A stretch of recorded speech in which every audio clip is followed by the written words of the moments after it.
ما قلتلوش ليه؟ يا مصطفى هو مدير الإدارة يحول التحقيق.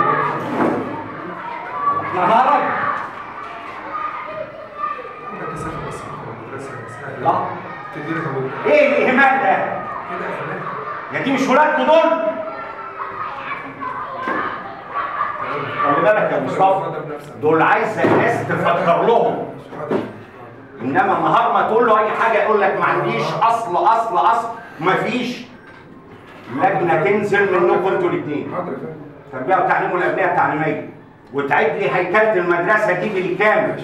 ما تعتمدوش على مدير المدرسه، ده الموضوع مش في دماغه.